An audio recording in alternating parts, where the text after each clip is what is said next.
உங்களுக்கு தெரியும், கடந்த சில நாட்களாக பார்த்துக்கிட்டு இருக்கிறீங்க, அரசியலில், பேப்பரில், டிவியில் நிறைய என்னை பற்றி வருது. அது உங்களுக்கு கிளாரிஃபை பண்ணணும், பேசணும் அப்படிங்கிறதுக்காகத்தான்.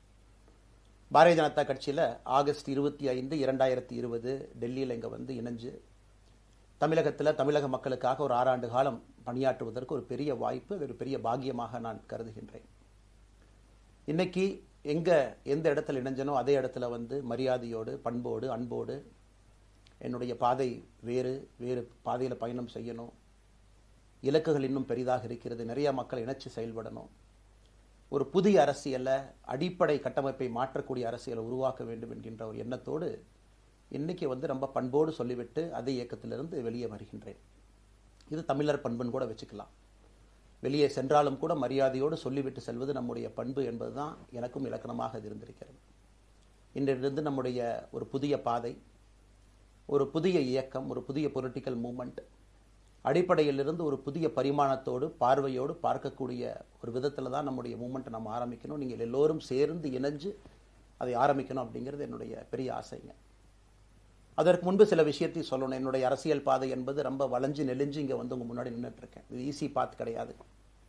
ஒரு கிராமத்தில் பிறந்து ஒரு சாதாரண குடும்பத்தில், விவசாய குடும்பத்திலிருந்து வந்து ஒரு காமன் மேன் அரசியலுக்கு வர்றதே நம்ம ஊரில் நாம் ஒதுங்கிக்குவோம், வரமாட்டோம். பட் அதே போல் என்னுடைய பாதையும் கூட 2009 கேப்டன் விஜயகாந்த் அவர்களுடைய கட்சியில் தேமுதிகவில் ஐஎம் லக்னோவில் படிக்கும் பொழுது ஒரு இன்டர்ன்ஷிப்பாக 3 மாத காலம் ஆரம்பித்து, அதன் பிறகு 10 ஆண்டு காலம் கழித்து பாரதிய ஜனதா கட்சியில் ஆரம்பித்து 6 ஆண்டுகள் பாரதிய ஜனதா கட்சியிலிருந்து இன்னைக்கு தனித்துவமாக நம்முடைய இயக்கத்தை மக்கள் முன்னாடி வைக்கணும். உங்கள் முன்னாடி வைக்கிறேன். 25 வயசில் எனக்கு அந்த இன்டர்ன்ஷிப் திரு விஜயகாந்த் அவங்ககிட்ட செய்கிறக்கு ஒரு பெரிய பாக்கியம். அன்னைக்கு அரசியல்னால் என்னன்னே தெரியாமல் ஒரு புதிய அரசியலை தமிழகத்தில் கொண்டு வர முடியுமான்னு யோசித்த தருணம். இன்னைக்கு வயது 42, கிட்டத்தட்ட 17 ஆண்டுகள் போராடிக்கிட்டே இருக்கிறேன். ஒரு புதிய பாதை உருவாக்க முடியுமா, ஒரு பெட்டர் பாலிடிக்ஸ், ஒரு பெட்டர் சொசைட்டி கொண்டு வர முடியுமா. அதே நேரத்தில் நிறைய யூகங்கள், நிறைய பேர் நிறையா சொல்கிறனால இதே டெல்லியில் ஆகஸ்ட் 24, 2020 பிஜேபியில் இணைய வரும்பொழுது சூப்பர் ஸ்டார் ரஜினிகாந்த் அவங்க எனக்கு ஃபோன் பண்ணாங்க. எனக்கும் அவருக்குமான நட்பு கிட்டத்தட்ட நான் பதவியிலிருந்து வந்த பிறகு ஒரு நட்பு. நிறைய அவர்கிட்ட பேசுவேன். அவருடைய அரசியல் பாதை எப்படி இருக்கணும் அப்படின்லாம் பேசியிருக்கேன். அப்போ திரு சூப்பர் ஸ்டார் அவர்கள் இங்கே டெல்லியிலிருந்து திரும்ப வரணும், அவருடைய இயக்கத்தில் இணைய வேண்டும் என்ற வேண்டுகோளை ஆகஸ்ட் 24 ஒரு நாளைக்கு முன்னாடி பிஜேபியில் சேரும் பொழுது வைத்த பொழுது 3 விஷயம்தான் என் கண் முன்னாடி இருந்துச்சுங்க. தமிழ்நாட்டுக்கு எது நல்லது, அது எந்த மாற்று கருத்தும் இல்லை. சூப்பர் ஸ்டார் அரசியலுக்கு வர்றது தான் தமிழ்நாட்டுக்கு நல்லது. சூப்பர் ஸ்டாருக்கு என்ன நல்லது, அவர் அரசியலுக்கு வராமல் இருக்கிறது தான் அவருக்கு நல்லது. கோவிட் காலகட்டத்தில் அவருக்கு இருக்கக்கூடிய உடல் பிரச்சனைகள், அதையே பார்த்துக்கணும். முதல்ல அவர் ஆரோக்கியமாக சந்தோஷமாக இருக்கணும். அண்ணாமலைக்கு எது நல்லது, பாரதிய ஜனதா கட்சியில் இணைகின்றேன் என்கின்ற வாக்குறுதியை திரு சந்தோஷ் ஐயா கிட்ட கொடுத்தேன், ஒரு ப்ராமிஸ் கொடுத்தேன். அதை பிரேக் பண்ணக்கூடாது அப்படிங்கிறதுல நான் தெளிவாக இருந்தேன். ஸோ 3 கான்ஃப்ளிக்ட் இங்கே இருக்கும் பொழுது, ஸோ ஒரு நாள் இந்த கட்சியில் இணைவதற்கு முன்பாகவே முழு கான்ஃப்ளிக்ட். அன்றைக்கே ரஜினிகாந்த் ஐயா பேசி அந்த ஃபோன் காலுக்கு முதல் முறையாக மறுத்து, ஐயா மன்னிச்சுக்கங்க என்னால் வர முடியாது என்று சொல்லி பாரதிய ஜனதா கட்சியில் அடுத்த நாள் இணைத்துக் கொண்டேன். அதன் பிறகு சூப்பர் ஸ்டார் அவங்களை பார்த்து மன்னிப்பு கேட்டேன். அவரும் பெருந்தன்மையாக அவருடைய அரசியல் பாதையை அவரும் பெருந்தன்மையாக அடுத்து தீர்மானித்தார். எதுக்கு இதை நான் சொல்கிறேன் அப்படின்னாங்க, சில யூகங்களுக்கெல்லாம் என்று முற்றுப்புள்ளியை வைக்க வேண்டும் என்பதற்காக மட்டும்தான் இதை நான் சொல்கிறேங்க, வேறு எந்த காரணமும் கிடையாது. இன்றைக்கும் சூப்பர் ஸ்டார் அவர்கள் மீது பெரும் மதிப்பும் மரியாதையும் வைத்திருக்கக்கூடிய மனிதன் நான். அதே நேரத்தில் பாரதிய ஜனதா கட்சியை பொறுத்தவரை இந்த 6 ஆண்டு காலத்தில் எப்பொழுதும் ஒரு விஷயத்தை விட்டுக் கொடுத்தது கிடையாது. தமிழ்நாட்டினுடைய அடையாளத்தை விட்டுக் கொடுத்தது கிடையாது, மண்ணை விட்டுக் கொடுத்தது கிடையாது, கலாச்சார பாரம்பரியத்தை விட்டுக் கொடுத்தது கிடையாது, நம்முடைய நீரை விட்டுக் கொடுத்தது கிடையாது. நிறைய பேர் எங்கிட்ட கேட்பாங்க, குறிப்பாக இந்த பகுதி இந்தியாவில் வரும்பொழுது, அண்ணாமலை நீங்கள் தமிழனா இந்தியனா அப்படின்னு கேட்பாங்க. இது எனக்கு ஒரு பெரிய கான்ஃப்ளிக்டிங் கொடுக்கக்கூடிய ஒரு விஷயம். Are you a Tamilian, are you an Indian அப்படின்னு. தமிழ்நாட்டில் என்னுடைய அப்பாவோ அம்மாவோ, என்னோட அம்மா தமிழ்நாட்டை தாண்டி வெளியே வந்ததே கிடையாதுங்க. தமிழ்நாட்டில் மட்டும்தான் இருந்திருக்கிறாங்க. என்னுடைய பாரம்பரியம் எல்லாமே. அப்பா ஒரு முறை தமிழ்நாட்டுக்கு வெளியே சின்ன வயசில் வந்துட்டு போயிருக்கிறாங்க. அங்கேயே ஆண்டு காலமாக இருந்து விவசாயம் செய்யக்கூடிய குடும்பம். எனக்கு முதல் வாய்ப்பு தமிழ்நாட்டை விட்டு வெளியே வந்து லக்னோவில் படிக்கிறதுக்கு, அதன் பிறகு டெல்லியில் இருப்பதற்கு, ஹைதராபாத்தில் 2 ஆண்டு காலம் ட்ரைனிங்கில் இருப்பதற்கு, அதன் பிறகு கர்நாடகாவில் 8-9 ஆண்டு காலம் ஐபிஎஸ் அதிகாரியாக பணி செய்வதற்கு. ஸோ இந்தியா முழுவதுமே கிட்டத்தட்ட அந்த 10-15 ஆண்டுகள் சுற்றிவிட்டேன். அதனால் நான் எப்போதுமே சொல்வேன், நான் ஒரு பெருமை மிகுந்த இந்தியன், ஒரு பாரம்பரிய தமிழன் என்கின்ற அடையாளத்தோடு எல்லாத்துக்கிட்டையுமே சொல்லுவேன். அது இந்த கான்ஃப்ளிக்ட் சில பேருக்கு ஒரு எட்டர்னல் கான்ஃப்ளிக்ட் ஆச்சு. இன்னைக்கு தமிழ்நாட்டினுடைய அரசியலும் கூட ஒரு பெருமை மிகுந்த தமிழனாக இருக்கணும் அப்படின்னா நான் ஒரு இந்தியன் என்று சொல்ல வேண்டிய அவசியம் இல்லை அப்படின்னு நிறைய கட்சிகள் அங்கே இருக்கிறாங்க. நான் எப்பொழுதுமே தொடர்ந்து சொல்லிக் கொண்டிருப்பது, இந்தியன் என்கின்ற அடையாளத்தோடு ஒரு பெருமை மிகுந்த தமிழனாகத்தான் எல்லா இடத்துலையும் இருக்கிறேன். அப்படித்தான் இந்த இயக்கத்திலும் இருக்கணும். நாம் ஆரம்பிக்கக்கூடிய இந்த இயக்கத்தில் உங்களோடு பயணம் செய்யணும். தமிழ்நாட்டினுடைய எந்த பிரச்சனையும் கூட முன்னிறுத்தி சமரசம் இல்லாத நம்முடைய தமிழ்நாட்டினுடைய வளர்ச்சியை நாம் எல்லோரும் கொண்டு போகணும். எத்தனையோ பிரச்சனைகள். நான் பாரதிய ஜனதா கட்சியில் இணைந்த பிறகு எல்லா தலைவர்களும் பெரும் ஒத்துழைப்பு தான். இருந்தும் தனியாக போகணும், உள்ளாட்சி தேர்தலில் தனியாக போகணும், தமிழ்நாட்டினுடைய அடையாளத்தோடு பாரதிய ஜனதா கட்சி இருக்கணும். தமிழ்நாட்டினுடைய அடையாளம் மிக முக்கியம் என்பதற்காகத்தான் அன்னைக்கு தலைவர் திரு ஜே.பி. நட்டா அவர்கள் நிறைய பேர்த்துக்கிட்ட பேசி நாம உள்ளாட்சி தேர்தல் தனியாக போகணும், அதே போல தான் லோக்சபா தனியாக போகணும். ஏதோ தனிப்பட்ட முறையில் எனக்கும் இன்னொரு கட்சிக்கும் பிரச்சனை இல்லைங்க. பாரதிய ஜனதா கட்சி ஒரு தமிழர் அடையாளத்தோடு களத்தில் இருந்தால் மட்டும்தான் அது தமிழர் நலத்தை முன்னிறுத்தக்கூடிய கட்சியாக இந்திய அடையாளத்தோடு இருக்க முடியும் என்கின்ற ஒற்றை நம்பிக்கை மட்டும்தான். டங்ஸ்டன் பிரச்சனையாக இருக்கட்டும், அதை கத்தி கூச்சல் போடாமல் அதை பொறுமையாக ஒரு இடத்திற்கும் சென்று நம்முடைய கட்சி அதை நம்ம சரி செஞ்சு கொடுத்தோம். மீத்தேன் ஹைட்ரோ கார்பன் திட்டமாக இருக்கட்டும், நிலக்கரி சுரங்கம் திட்டமாக இருக்கட்டும், எதாக இருந்தாலும் கூட, ஏன் மேகதாத்து அணையில் இன்னைக்கு கர்நாடகாவில் எப்படி டி.கே. சிவகுமார் அவர்கள் சொல்கிறார்களோ அன்னைக்கு நாங்கள் அணை கட்டியே தீர்வோம் என்று சொன்ன பொழுது தமிழ்நாட்டினுடைய பாரதிய ஜனதா கட்சி கர்நாடகாவில் ஆட்சியில் இருந்த நம்முடைய பாரதிய ஜனதா கட்சியை அன்னைக்கு எதிர்த்து நாம உண்ணாவிரதம் தஞ்சாவூரில் இருந்தோம். எப்பொழுதும் எந்த உரிமையும் விட்டு கொடுக்கல. அதே நேரத்தில் அந்த கான்ஃப்ளிக்டை பொறுத்த வரைக்கும் கத்தி கூச்சல் போட வேண்டும் என்கின்ற அவசியம் இல்லை. பொறுமையாக பாந்தவியமாக பேசி நம்ம உரிமையை விட்டு கொடுக்காம செயலாற்ற முடியும் என்பதை ஒரு நாளும் கூட எனக்கு கிடைத்த பொறுப்புகளில் உங்களுக்கு நான் அதை காட்டிக்கிட்டே தான் வந்திருக்கேன். அதனால் இன்னைக்கு திரு மோடி ஐயா அவர்கள் மீது மிகப்பெரிய ஒரு மரியாதை வைத்திருக்கக்கூடிய மனிதன், நாட்டினுடைய பிரதமர், இந்த நாட்டை பாதுகாத்து கொண்டிருக்கக்கூடிய மனிதர். ஆனால் ஒரு லெவல் வரும் பொழுதுங்க, இந்த சின்ன சின்ன பிரச்சனைகள் அப்படியே சேர்ந்து வரும் பொழுது தொடர்ந்து நாமும் அவர்களுக்கு பிரச்சனையாக இருக்கக்கூடாது. ஒரு பிரச்சனையை எடுத்துட்டு போய் இங்கே பாருங்க இந்த பிரச்சனை, இந்த பாருங்க இந்த பிரச்சனை, இந்த பாருங்க அந்த பிரச்சனை, ஒரு அளவுக்கு தான் இங்கே நம்ம சொல்ல முடியும். அதனால தான் பொறுமையாக பாரதிய ஜனதா கட்சியினுடைய முக்கிய தலைவர்களை பார்த்து மிக பொறுமையாக, இது இன்னைக்கு கான்வர்சேஷன் 3 நாளாக நடக்கலைங்க. இதை கிட்டத்தட்ட நான் 1 ஆண்டு காலமாக பாரதிய ஜனதா கட்சியினுடைய தலைவர்கள்ட்ட சொல்கிறேன். 18 மாதங்களாக எனக்கு இருக்கக்கூடிய கருத்து வேறுபாடுகளை மிக பொறுமையாக, வெளியில் கத்தி கூச்சல் போடாமல் மிக பொறுமையாக 18 மாதங்களாக எல்லா இடத்துலையும் சொல்லிக்கிட்டே வர்றேன். டிசம்பர் 4ஆம் தேதி பாரதிய ஜனதா கட்சிக்கு சொன்னேன், நான் கட்சியிலிருந்து வெளியே செல்ல இருக்கின்றேன், இன்றைக்கே உங்களை நான் தயார்படுத்த விரும்புகிறேன், அதனால் நீங்கள் நாளைக்கு நான் எடுத்தோம் கவுத்தன் ஒரு முடிவெடுப்பதாக நீங்கள் நினைக்கக்கூடாது. டிசம்பர் 4, 2024 25 பாரதிய ஜனதா கட்சிக்கு சொல்லியிருந்தேன். தேர்தல் பணியை முடித்துவிட்டு செல்ல வேண்டும் என்று சொல்லியிருந்தார்கள். அதுவும் இந்த கட்சியினுடைய ஒரு உண்மை தொண்டனாக கட்சி சொல்லியிருக்கிறாங்க, தேர்தல் பணியை முடித்துவிட்டு மே கடைசி வரை நம்முடைய பணியை செய்துவிட்டு தான் வெளியே வரணும் அப்படின்னு. அடுத்து நாம் என்ன செய்ய போகிறோங்க? அடுத்து நாம் இதெல்லாம் பேசிட்டோம், பழசை பேசிட்டோங்க, இருந்ததை பேசிட்டோம். அடுத்து ஆனந்தமாக அன்போடு தமிழ்நாட்டில் ஒரு அரசியல் இயக்கத்தை நாம் துவங்க இருக்கின்றோம். இது அரசியல் இயக்கமாக கட்சி இல்லையா அப்படின்னு நீங்கள் யாரும் கேட்கவே வேண்டாம். கண்டிப்பாக தமிழகத்தில் அடுத்து நடக்கக்கூடிய தமிழகத்தினுடைய பொது தேர்தலில் நம்முடைய கட்சி போட்டியிடும், அதில் எந்த மாற்று கருத்தும் இல்லை. அதற்கு நம்ம தயார் பண்ணணும், நிறைய லீடர்ஸை தயார் பண்ணணும், நிறைய கேடர்ஸை வாலண்டியர்ஸை தயார் பண்ணணும், உத்வேகத்தோடு தயார் பண்ணணும், அவங்களுக்கு அந்த ஸ்கில் செட்டை நம்ம உருவாக்கி கொடுக்கணும். அதற்கு கொஞ்சம் நேரமாகும். நாம் அது ஒரு இயக்கமாக ஆரம்பித்து நிறைய மனிதர்களை உள்ளே கொண்டு வந்து அவர்களுக்கு சில இடத்துல அரசியலை சொல்லிக் கொடுத்து எல்லா தரப்பட்ட மனிதர்களையும் உள்ளே கொண்டு வந்து, ஏன்னா பாரதிய ஜனதா கட்சியினுடைய தலைவராக பொறுப்பேற்ற பிறகு நான் முதல்ல போய் ஆசீர்வாதம் யார்கிட்ட வாங்கினாங்க, சமீபத்தில் மறைந்த நல்ல கண்ணையாகிட்ட தான். இன்னைக்கு மண் சார்ந்த அரசியலை முன்னெடுக்கணும், நல்ல மனிதர்களுடைய கொள்கைகள் உள்ள கொண்டு வரணும், எல்லா மனிதர்களையும் உள்ளடக்கிய அரசியலை நாம் முன்னிறுத்தணும். டெக்னோக்ராட்ஸ் பெருமளவில் நமக்குள்ளே வரணும், பெருமளவில் நமக்குள்ள டெக்னோக்ராட்ஸ் வரணும். இன்னைக்கு அமெரிக்கா போகிறோம், யூரோப் போகிறாங்க, போய் நமக்கே எவ்வளோ பெருமையாக இருக்குது. ஒரு மிகப்பெரிய நிறுவனம் நிவிடியா எடுத்துக்கங்க, மைக்ரான் எடுத்துக்கங்க, சாம்சங் எடுத்துக்கங்க, இன்டெல் எடுத்துக்கங்க, அங்கே இருக்கக்கூடிய இன்ஸ்டாகிராம், ஃபேஸ்புக், கூகுள், ஆல்ஃபபெட் பார்க்கும் பொழுது வைஸ் பிரசிடென்ட்னு பார்த்தீங்கன்னா ஒரு தமிழன் அங்கே உட்கார்ந்துருக்கிறாங்க. இந்தியன் என்கின்ற அடையாளத்தோடு அங்கே ஒரு தமிழன் அமர்ந்திருக்கின்றார். என்னுடைய கனவு உங்கள் பல பேர்த்த போல அவர்களெல்லாம் திரும்ப இங்கே வந்து அரசியலில் ஏதோ ஒரு விதத்தில் கான்ட்ரிபியூட் பண்ணுறதுக்கு நம்முடைய இயக்கமும் நம்முடைய வருகின்ற காலத்தில் நம்ம ஆரம்பிக்கக்கூடிய கட்சியும் அதற்கு உறுதுணையாக இருக்கணும். அத்தனை டேலண்ட்டை ரிஃபைன் பண்ணி நம்ம கொண்டு வரும். தமிழ்நாட்டினுடைய வளர்ச்சிக்கு எல்லோரையும் நம்ம பயன்படுத்தணும். இதில் எங்கேயுமே கூட நான் பெரிது நீ பெரிது என்று இருப்பதை விட ஒரு வளர்ந்த பாரதம், இந்தியா உலகத்தில் மிக முக்கியமான இடத்துல அந்த பாரதம் வந்து அமரும் பொழுது முதன்மை மாநிலமாக தமிழகத்தை கொண்டு வந்து நிறுத்த வேண்டிய பொறுப்பு நமக்கு இருக்கு. அதற்கு நம்முடைய பொலிட்டிக்கல் கிராமர், பொலிட்டிக்கல் லாங்குவேஜ் எல்லாமே நம்ம மாற்றணும். நம்ம பேசக்கூடிய விஷயம். அடுத்து இன்னொன்று கேட்குறாங்க, நான் கமெண்ட் வர அப்படியே நான் பேச ஆரம்பிக்கிறேன். தமிழ்நாட்டில் இன்னைக்கு ஒரு அரசியல் கட்சி வேணுமான்னு கேட்டிங்கன்னா கண்டிப்பாக வேணும், அதில் எந்த மாற்று கருத்தும் இல்லை. காரணம், ஒரு கடைக்கு போய் நாம் ஒரு டூத் பேஸ்ட்டோ ஒரு அரிசியோ ஒரு பருப்போ வாங்கினா கூட 10 கடை ஏறி இறங்கி எங்கள் அம்மா அதெல்லாம் பார்த்து விலையை பார்த்து தரத்தை பார்த்து பொருளை பார்த்து அத்தனை முறை வாங்கித்தான் பார்ப்பேன். ஏன்னா அது நம்ம உடம்புக்குள்ளே போகிற விஷயம். ஆனால் அரசியல் கட்சி இன்னைக்கு எத்தனையோ கட்சிகள் இருந்தாலும் கூட என்னுடைய நம்பிக்கை, நம்முடைய நம்பிக்கை, வருகின்ற காலத்தில் நம்முடைய அரசியல் இயக்கம் கட்சியாக மாறும் பொழுது மக்கள் அந்த தரத்தை பிரித்து பார்ப்பார்கள். தலைவர்கள் எப்படிப்பட்டவர்கள்? நாம எல்லோருமே காமன் மேன் பொலிட்டீஷியன்ஸ். பக்கத்து வீட்டுக்காரங்க மாதிரி தான் மக்கள் நம்மளை பார்க்க போறாங்க. தூரத்திலிருந்து நாம் கை காட்ட போவது கிடையாது. ஏன்னா நாம் யாரும் அப்படிப்பட்ட குடும்பத்திலிருந்து வரவில்லை, அப்படிப்பட்ட வளர்ப்பு நமக்கு இல்லை, நாம் யாரும் அப்படி இல்லை, தமிழனுடைய கலாச்சாரமும் பண்பாடும் இல்லை. அதெல்லாம் கூட நம்முடைய அரசியல்ல முதல் நாள்ல இருந்து கல்ட் பாலிடிக்ஸ்ல இருந்து நம்ம வெளியே வரணும். அரசியல் மாற்றம்னு சொல்றாங்க, ஆனால் அதே கல்ட் பாலிடிக்ஸ். நாம அதில் இருக்க போறது இல்லை. கல்ட் பாலிடிக்ஸ்ல இருந்து வெளியே. அண்ணாமலை என்ன பிறந்த நாளா 10 பேர் கொண்டாடணுமா? அதனாலதான் நம்ம பிறந்த நாள் அன்னைக்கு எதுவுமே நம்ம செய்யல. என்னுடைய பிறந்தநாள் என்பது உங்கள் பிறந்தநாளை போல ஒரு நாள். நான் அரசியல் வருவதை என் பிறந்தநாளை எப்பவுமே கொண்டாடினது கிடையாது. அரசியல் வந்ததுக்காக சில பேர் போஸ்ட் அடிச்சு ஒட்டுறா. அந்த கலாச்சாரத்தையும் உடைக்க வேண்டும் என்பதற்காகத்தான் நேற்று நாம் எதுவுமே பேசலைங்க, இன்னைக்கு நம்ம பேசுறோம். இந்த கல்ட் பாலிடிக்ஸ்ல இருந்து வெளியே வரணும். ஒரு காமன் மேன் பாலிடிக்ஸை முன்னிறுத்தணும். சமரசம் இல்லாத கொள்கை இருக்கக்கூடிய இயக்கமாக அது கட்சியாக முன்னாடி வரணும்.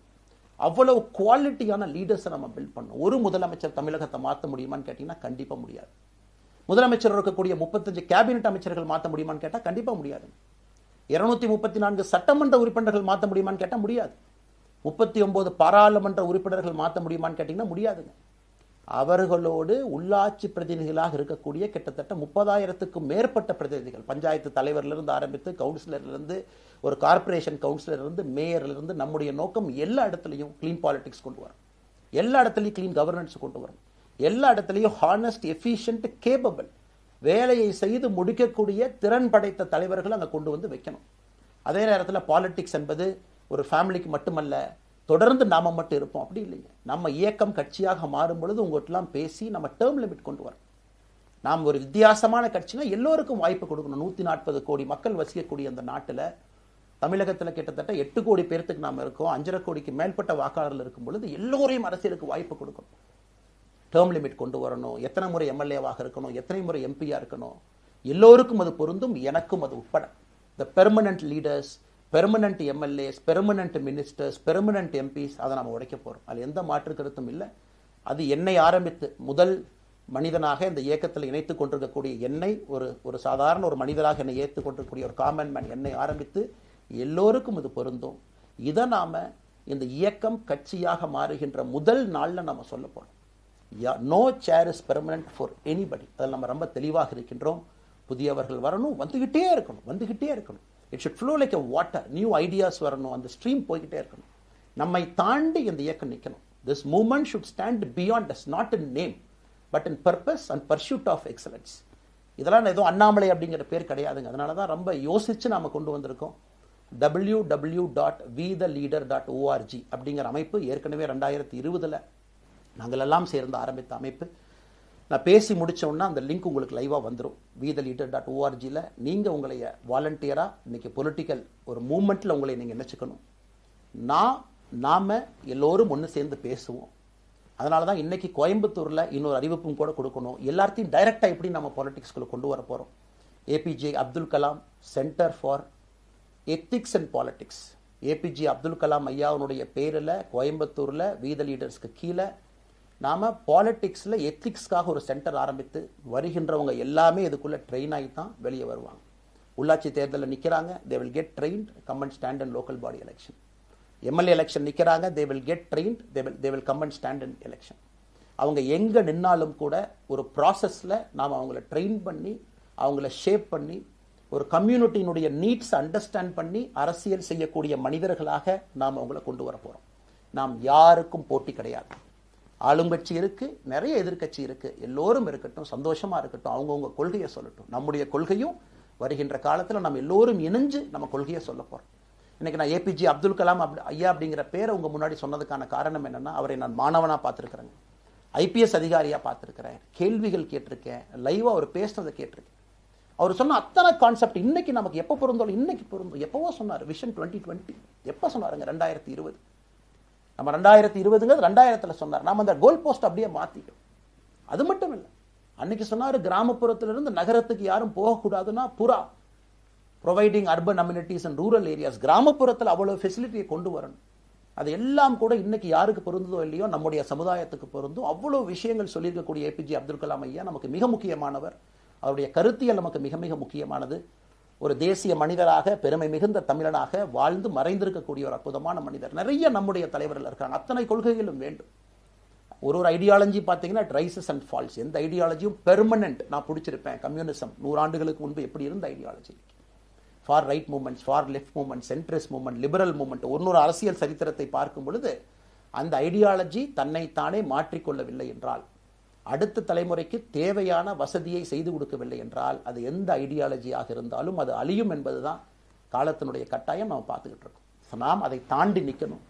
நம்ம மூமெண்ட் அதையெல்லாம் தாண்டி மக்கள்கிட்ட நிற்கணும். இத்தனை பேர்த்த நம்ம எடுத்துகிட்டு போகணும். பெரிய ரிஸ்க் தாங்க, இது சாதாரண வேலை இல்லை. நம்ம எல்லோருமே மிடில் கிளாஸ் தான், காமன் பீப்புள் தான். நமக்கு ஒரு பெடிகிரி கிடையாது, பிஸ்னஸ் நம்ம அதில் பெருசாக அதுலேருந்து வரல, நமக்கு ஒரு ஸ்டார் வேல்யூ கிடையாது, ஒரு பெரிய பாரம்பரியமான அரசியல் கட்சி ஆரம்பித்து நம்ம கையில் யாரும் தூக்கி கொடுக்கல. நாம் எல்லோரும் கஷ்டப்பட்டு ஒரு படியாக தான் அந்த மூமெண்ட்டை கொண்டு போகணும். அதனால் என்னோடு வர நினைக்கக்கூடிய எல்லோருக்கும் என்னுடைய அன்பு வேண்டுகோள், கொஞ்சம் பொறுமை, கொஞ்சம் நிதானம். ஏன்னா ஒரு செங்கல் எடுத்து வைக்கும் பொழுது அது ஐடியலிசத்தோடு வைக்கிறோம், நேர்மையோடு வைக்கிறோம். தமிழகத்திற்கு ஒரு மாற்றத்தை கொடுக்க வேண்டும் என்கின்ற நோக்கத்தில் அந்த செங்கலை வைக்கும் பொழுது அந்த செங்கலுக்கு கியூரிங் ஆகிறதுக்கு ஒரு டைம் வேணும். அந்த செங்கல் பிடிமானத்தோடு நிற்கணும். அதன் பிறகுதான் அந்த பில்டிங் நிற்கும். இல்லாட்ட அடிக்கக்கூடிய புயல் காட்டுக்கு சாயக்கூடிய பில்டிங்கை நம்ம கட்ட போகிறது இல்லைங்க. அதனால் எல்லோருக்கும் நிறைய பேர் மெசேஜ் போடுறீங்க, மாற்றுக் கட்சியில் இருக்க உடனே கிளம்பி வரட்டுமான். எல்லோரும் சந்தோஷம். wetheLeader.org எல்லோரும் இணைஞ்சு இயக்கமாக அது விரைவில் சரியான நேரத்தில் நாம் அந்த மசில், ஜிம்முக்கு போனால் கூட நேரடியாக 50 கிலோ தூக்க முடியாதுங்க, 10 கிலோலேருந்து 50 கிலோவுக்கு போகும். நாம் அந்த மசிலை பில்டு பண்ணி அந்த மெட்டில் ஃபைபரை நம்முடைய தோழர்களுக்கு நம்ம பில்டு பண்ண உடனே அது பொலிட்டிக்கல் பார்ட்டியாக அது மாறும். அதுவரை பொறுமை பொறுமை பொறுமை. அவசரமாக ஒரு வெயிட்டை தூக்கி முதுகு பிடிச்சி கால் பிடிக்கிறத விட சரியாக ஒரு திசையிலும் அதை கொண்டு போய் இதை பக்காவான முறையில் நம்ம அதை செய்வோம். ஆனால் இன்றிலிருந்து நம்முடைய wetheLeaders.org அதில் மூமெண்ட் நம்ம ஆரம்பிக்கிறோம். கோயம்புத்தூரில் ஏபிஜே அப்துல் கலாம் ஐயாவோட பேரில் centre for ethics and politics அதை உருவாக்குறோம். உள்ளாட்சி தேர்தலுக்கு நிறைய மனிதர்களை இங்கிருந்து நம்ம அனுப்புகிறோம். அவங்க உள்ளாட்சி பிரதிநிதிகளாக வர்றாங்க. குட் பாலிட்டிக்ஸை நம்ம சொல்லிக்கிட்டே வர்றோம். அதனால தான் நான் அடிக்கடி சொல்லுவாங்க, நாம் மாறுவோம், மாற்றம் தானாக நடக்கும். ஸோ அதனால தான் நம்முடைய இந்த மூமெண்ட்டினுடைய கொள்கையே மாறுவோம், மாற்றுவோம். Let us also change to bring change. இந்த ரெண்டையும் செய்வோம். யாரும் இதுவும் வன்மம் கிடையாது. அதே நேரத்தில் நம்முடைய சமூக வலைதளத்தில் இருக்கக்கூடியவங்களை நான் வாரியர்ஸ்னு சொல்லிங்க, you are the change agents. என்னை பொறுத்தவரை ஒரு மாற்றத்தை கொடுக்கக்கூடியவங்க நீங்கள். சண்டை களத்தில் சண்டை போடுறது நம்ம வேலை இல்லைங்க, மாற்றத்தை கொடுக்கக்கூடியது நம்முடைய வேலை. கடந்து வந்த பாதையை திரும்பி பார்க்கும் பொழுது கொஞ்சம் சந்தோஷத்தோடு, அதே நேரத்தில் யாரெல்லாம் கைப்பிடிச்சு இவ்வளோ தூரம் கூட்டிகிட்டு வந்தாங்களோ அவர்களுக்கு நன்றி உணர்வோடு, நம்ம முன்னாடி செல்லக்கூடிய பாதை இதுவரை வந்த பாதையிலிருந்து கொஞ்சம் மாறுபட்டு இருந்தாலும் நம்முடைய அனுபவத்தை வைத்து அதற்காக யாரையும் திட்டி தீர்க்கணும்னு அவசியம் இல்லை. சமூக வலைதளத்தில் நாம் ரொம்ப ரெஸ்பான்சிபிளாக இருப்போம். தமிழ்நாட்டில் நிகழக்கூடிய பிரச்சனை, என்ன கமெண்ட் வேணாலும் யார் வேணாலும் போடலாம், பேசலாம். மைக்கே முன்னாடி இருக்குது, நான் பேசிட்டு போயிடுவேன்னு நினைக்கிறீங்க. பாதிக்கப்படுறவங்க பின்னாடி ஒரு குடும்பம் இருக்குது, குட்டி இருக்குது, குழந்தை இருக்குது, அவங்களுக்கும் ஒரு தனி அடையாளம் இருக்குது. அது என் சைட்லேருந்து தெரியாமல் ஏதாவது தவறு நடந்திருந்தாலும் கூட, என்னை ஆதரித்து செய்பவர்கள் ஏதாவது தவறு செய்திருந்தாலும் கூட அதற்காக இந்த நேரத்தில் நான் மன்னிப்பும் கேட்டுக்கிறேன். இப்போ இருந்து நம்முடைய பாதை, முன்னாடி செல்லக்கூடிய பாதை என்பது மக்களுக்கான பாதை, ஒரு பாசிட்டிவான பாத். காமன் மேன் பாலிட்டிக்ஸை நம்ம பில்ட் பண்ணுறோம். ஃபவுண்டேஷனோடு மேலே வரப்போகிறோம். தமிழ்நாட்டை எல்லா இடத்திலும் கூட கீழிருந்து மேலே வரை அந்த மாற்றத்தை கொண்டு வர போகிறோம். அதனால தான் நான் இன்ஸ்டாகிராம் லைவ்ல வந்தேன். ஒரு புதிய தலைமுறையை நம்ம அரசியலுக்குள்ள கொண்டு வரணும். அவங்களை ஒதுக்கி வைக்க முடியாது. ஏன் அப்படி ஓட்டு போடுறாங்க, ஏன் அப்படி ஓட்டு போடுறாங்க கேட்க முடியாது. They are hungry for change. மாற்றம் வேண்டும் என்று துடித்துக் கொண்டிருக்கின்றார்கள். உடனே நடக்கணும். யூரோப்பியன் கண்ட்ரி போகிறாங்க, டூர் பார்க்குறாங்க, சோஷியல் மீடியா பார்க்குறாங்க. தமிழ்நாட்டில் ஏன் நாளைக்கு காலையில் நடக்கலைங்க? அதே நேரத்தில் நம்முடைய பெரியவர்கள் எத்தனையோ பேர் நான் பார்க்குறேன். வயசான நம்முடைய பெரியவர்கள் நடந்து போகிறது கூட இன்னைக்கு ஒரு பார்க் நமக்கு கிடையாது. சாயந்தரம் ஆனந்தமாக இத்தனை காலமாக உழைத்து விட்டு வீட்டில் இருக்கிறாங்க. ஓய்வெடுக்கக்கூடிய நேரத்தில் கூட ஒரு கிரீன் ஸ்பேஸ் அர்பன் ஏரியாவில் கிடையாது, ரூரல் ஏரியாவில் கிடையாது. இத்தனை 60 ஆண்டு காலம் இந்த நாட்டில் வாழ்ந்தும் கூட கடைசி 20 ஆண்டுகள் நிம்மதியாக இருப்பதற்கான கட்டமைப்பை நம்ம உருவாக்கல. ஸோ எல்லாத்தையும் நம்ம யோசிக்கணும். ஒரு பக்கம் ஜென்சி, ஜென் ஆல்ஃபா யூத் இருக்காங்க, அந்த வேகத்துக்கு தீனி போகணும். இன்னொரு பக்கம் வயதான பெரியவர்கள், முதிர்ச்சி அடைந்தவர்கள், பக்குவப்பட்டவர்கள் இருக்கிறாங்க. அவங்களுடைய கடைசி காலத்தை பக்குவமாக வாழ்வதற்கான வசதியை நாம் ஏற்படுத்தி கொடுக்கணும். அதனால் ரொம்ப நேரம் நான் பேசிக்கிட்டே போலிங்க. அதனால் நிச்சயமாக வருகின்ற காலத்தில் நிறைய பேசுவோம், நிறைய விஷயங்களை நாம் பேசுவோம், நிறைய விஷயங்களை பகிர்ந்து கொள்வோம். அதனால் நிச்சயமாக நமக்கு நல்லது நடக்கும். இன்னொரு கேள்வி கேட்டிருக்கீங்க. ஏன்னா நான் பேச பேச அது அப்படியே மேலே வந்துட்டு இருக்கேன். எனக்கு இது புதுசுங்க. அப்படியே நானும் மேனேஜ் பண்ணி பேசிட்டு இருக்கேன். உங்களுக்கும் பிரதமருக்கும் இருக்கக்கூடிய முடிவு, நம்முடைய பிரதமர் மோடி அவர்கள் நம்முடைய பிரதமர், அந்த கௌரவம் இருக்கும். ஆனால் பாரதிய ஜனதா கட்சியிலிருந்து ஒரு விஷயத்தை நம்ம டிஸ்அக்ரி பண்ணுறோன்னா கம்பீரமாக ஸ்ட்ரெயிட்டாக நம்ம டிஸ்அக்ரி பண்ணுவோம். 3 மொழி கொள்கை சமீபத்தில் கொண்டு வந்திருக்கக்கூடிய டைம் டேபிளில் மாற்றம் 2029 தான் 9ஆம் கிளாஸ் பசங்க 3வது மொழியை படிச்சிருக்கூடாது, 2020 மாற்றிய பொழுது நான் குரல் கொடுத்தேன். அதில் எந்த மாற்று கருத்தும் இல்லை. நாம் அப்போஸ் பண்ணுறதுக்காக யாரையும் அப்போஸ் பண்ண மாட்டாங்க, எதிர்ப்பதற்காக நம்முடைய அரசியல் கிடையாது. எப்படி திமுகவை பார்க்கின்றோமோ, எப்படி அதிமுகவை பார்க்கின்றோமோ, எப்படி டிவிகேவை பார்க்குறோமோ, எப்படி அண்ணன் சீமான் அவர்களை பார்க்குறோமோ, எப்படி அண்ணன் அன்புமணி அவர்களை பார்க்குறோமோ, எப்படி இங்கே இருக்கக்கூடிய எல்லா தலைவர்கள், அண்ணன் ஜி.கே. வாசன் அவர்கள், ஏசி சண்முகம் அவர்கள், பாரிவேந்தர் அவர்கள், ஜான் பாண்டியன் அவர்கள், எல்லா கிருஷ்ணசாமி ஐயா அவர்கள், ஐயா வைகோ அவர்கள், அம்மா பிரேமலதா அவர்கள், எல்லா தமிழகத்தில் இருக்கக்கூடிய எல்லா அரசியல் கட்சியினுடைய தலைவர்கள் எப்படி பார்க்கிறோமோ அப்படித்தான் நான் பாரதிய ஜனதா கட்சியை பார்ப்பேன். அதற்காக நம்ம போய் ஒரு வன்மமோ எதுவும் கிடையாது. கட்சி அவங்க கொள்கையை அவங்க முன்னிறுத்த போறாங்க. நம்ம இயக்கத்தினுடைய கொள்கை, நம்ம கட்சியினுடைய கொள்கையை நம்ம முன்னிறுத்த போறோம். யாருக்கும் நாம் போட்டி கிடையாது. மக்கள் முன்னாடி தரம் பார்த்து மக்கள் நம்மை தேர்ந்தெடுப்பார்கள் என்கின்ற நம்பிக்கையோடு மக்கள் முன்னாடி நம்ம நிற்கிறோம். அடுத்து இன்னொரு கேள்வி கேட்டீங்க. அமித்ஷாஜி அவங்கள நீங்க பார்த்தீங்க, போட்டோலாம் வந்துச்சு, என்ன விஷயம் அப்படின்னு. அமித்ஷாஜிட்டையும் அமித்ஷா அவர்கள்ட்டையும் ரொம்ப பொறுமையாக போய் நான் சொன்னேன், இந்த மாதிரி எக்ஸ்பிளைன் பண்ண நான் போகணும். அதே நேரத்தில் நான் யாரிடமும் சண்டை போட்டு விட்டு தமிழகத்தில் உட்காந்து I am resigning from party நான் அனுப்புகிற ஆள் நான் கிடையாது. எனக்கு அது பழக்கமும் கிடையாது. வந்து நேராக உங்கள் கண்ணை பார்த்து சொல்லிட்டு, சில தவறுகள் இருந்தாலும் அதையும் சொல்லிவிட்டு போகக்கூடியதான் என் பண்பு. அதை நாகரீகமாக செய்ய முடியும் என்று நினைக்கின்றேன் என்று சொல்லிவிட்டு தான் வெளியே வந்தேன். அப்படி தான் ஒரு தலைவர்கிட்டையும் பண்ணேன். அதை நாம் எப்பொழுதுமே பண்ணுவோம். நாகரிகமான அரசியலை முன்னெடுப்போம். சமூக வலைதளத்தில் ஆபாசம் வேண்டாம். சமூக வலைதளத்தில் நல்லதை பேசுவோம். எல்லோரும் அவங்கவுங்க இடத்துல தமிழ்நாட்டு மக்களுக்கு நல்லது பண்ணட்டும். பொறுமை பொறுமை பொறுமை. கடைசியாக இந்த வார்த்தையை திரும்ப நான் பயன்படுத்துகிறேன். பில்டிங் கட்டுறோம், கீழிருந்து கட்டுறோம், அதை சரியான முறையில் கட்டி எடுத்துகிட்டு போகணும். நம்புங்க, கூட இருங்க. 42 ஆண்டுகள் வளைவிஞ்சு நெலிஞ்சு சுற்றி இன்னைக்கு இந்த இடத்துல உங்கள் முன்னாடி வந்து உட்கார்றேன். நிச்சயமாக நம்ம எல்லோரும் சேர்ந்து ஒரு பெரிய புரட்சியை, மாற்றத்தை தமிழகத்திற்காக, ஒரு பாரத நாட்டுக்குள்ள, இந்திய நாட்டுக்குள்ள முதன்மை மாநிலமாக தமிழகத்தை கொண்டு வருவது மட்டும்தான் நம்முடைய குறிக்கோள். வேறு எதுவும் நம்முடைய குறிக்கோள் கிடையாது. அதற்காக நம்முடைய வாழ்வை அர்ப்பணிப்போம். காத்து கொண்டிருக்கக்கூடிய எல்லோருக்கும், கேட்டுக்கொண்டிருக்கக்கூடிய எல்லோருக்கும் உங்களுடைய பொறுமைக்கு நன்றி தெரிவித்து மறுபடியும் சொல்லிக் கொள்கின்றேன். மாறுவோம்.